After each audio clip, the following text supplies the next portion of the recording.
third video in the educational series on home health billing. If you've watched the first two videos, you know what you need to have ready in order to submit your first billing to Medicare. We are now going to focus on the initial billing submitted to Medicare once a home health admission period begins. So let's review how to start the home health billing process with the notice of admission. As a little background on the notice of admission, the NOA became effective for home health billing in 2022. NOA started to be required for every period of care beginning on or after January 1st, 2022. The NOA is only needed anytime a patient is newly admitted to home health care. Once the admission period is open based on submitting an NOA, it remains open until the patient is either discharged or transferred out of home health care. The NOA must be submitted within 5 calendar days from the start of care. If it's not submitted timely, a payment reduction penalty may apply to any and all claims affected by the late NOA. It can be submitted via direct data entry, DDE, or electronically, also referred to as the 837I format. And one last bit of information about the NOA is that it has its own bill type. The 32A is for an initial NOA submission, and the 32D is used to cancel the NOA. The second video in this series reviewed information on how to verify eligibility for a home health patient. Before admitting your patient to home health care and administering that initial service to the patient, you should have verified that the patient is not already under the care of another home health agency. The information from the common working file that you verified using NGS Connects or the IVR or HETS or whichever system you use to verify eligibility will show an open home health admission. If you see that there is an open home health admission, you'll need to contact the home health agency with that open admission to verify the patient is still on service with them or verify if the patient has been discharged. If the patient is still on service with that home health agency, you will need to work with them to coordinate a transfer if that home health agency agrees to the transfer. We talked about transfer protocol in our previous video, but as a reminder, you will need to agree on a transfer date and document that you contacted the other home health agency and coordinated the transfer with them.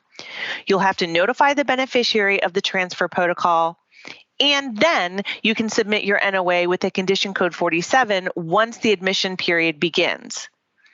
If you find out the open admission is there because the previous home health agency has discharged the patient but has not yet submitted a discharge claim, you'll need to document that you contacted that initial home health agency to verify the patient has been discharged, and then you can submit your NOA with a condition code 47.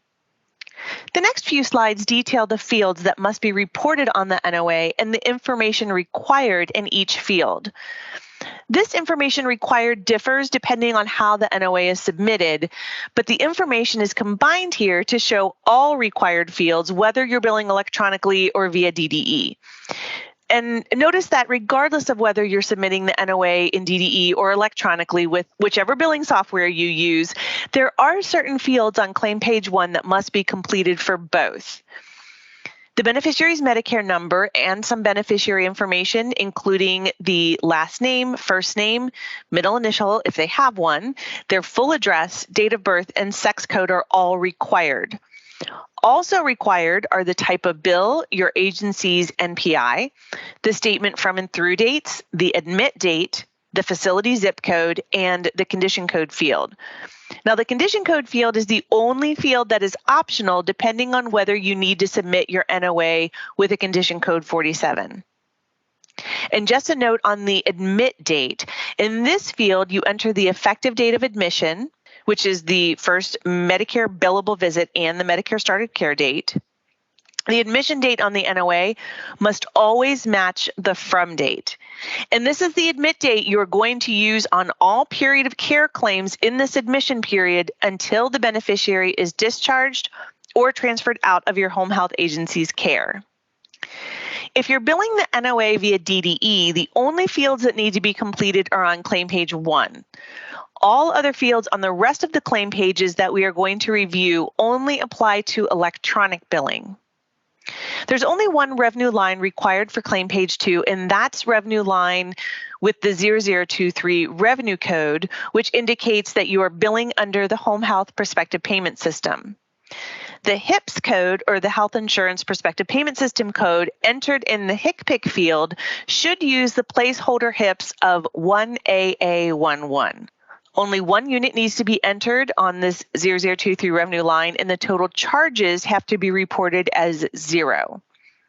The service date must not be a date in the future, so you can use the admission date reported on claim page 1 as the service date on this revenue line.